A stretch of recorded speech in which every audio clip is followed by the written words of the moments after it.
of Spec Ops: The Line is the story of three soldiers. You play as Captain Martin Walker, leader of a Delta Recon squad who's sent into Dubai after the city's been ravaged by these cataclysmic sandstorms. You're looking for Colonel John Conrad, the commander of the damned 33rd, who went in to help evacuate the city.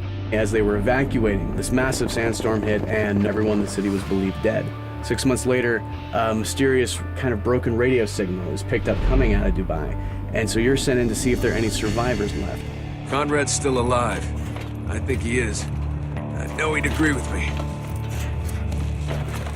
Tracks end here. Guess this is the nest. Walker is a bit of a mystery. This is a commander, a professional soldier. He has to keep this little bit of emotional distance from Lieutenant Adams and Sergeant Lugo, your squad mates, because he has to sometimes give them orders where they are going to possibly go to their death. Gotta be smart about this. Okay, Wolf's right there and I got a clean shot. You'll be fine now. The civilians are dead. That means nothing to you. Lieutenant Adams is Walker's second in command. He is also the demolition expert and the heavy gunner for your squad.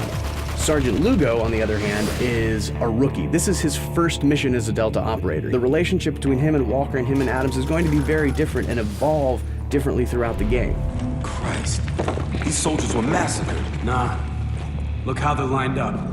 This was an execution. Colonel John Conrad is, in many ways, this larger-than-life soldier. This is a man who is both a brilliant strategist, but also the best example of a soldier that he can possibly be. Cover me! I'm reloading! The characters in Spec Ops are not static. These are not going to be the same people that you meet at the beginning of the game by the time you reach the end of the game. Begin.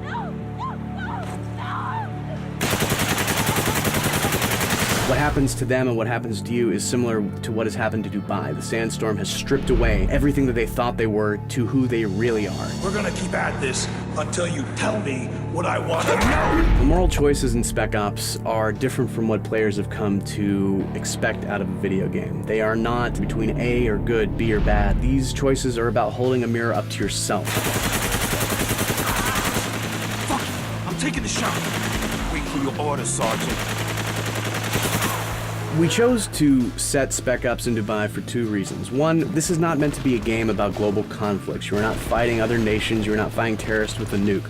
So we didn't want people to be thinking about any conflicts that are currently happening or maybe have happened in the recent past. RPG, second floor! Also, Dubai is a metaphor in a lot of ways for what the player and the characters are experiencing. This is a city where there should not have been a city, but men with money and power just came in and said, I'm going to build whatever I want. And then the sandstorms came, the desert retook it, and nature said, no, just because you want to do this does not mean it can happen, does not mean it should happen. The CIA doesn't start where it can't finish. Well, now's the time to prove it, because I'm not telling you shit. No! What the hell?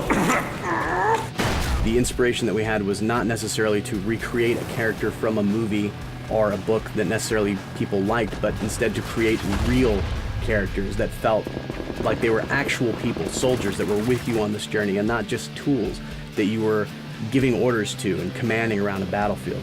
All insurgents wishing to surrender, please report to your nearest outpost for processing. We had many military advisors on the game who were constantly going over the script, checking it for accuracy, and also at the same time performing our mocap so that we had our characters moving like soldiers actually would move. Spec Ops is a game about who we are as gamers, and that's where the title of the game comes in. Spec Ops: The Line. That line between expectation and reality. Who these soldiers think they are and who they actually are. Who we as gamers think we are when we choose a game, and ultimately who we actually are as we play that game.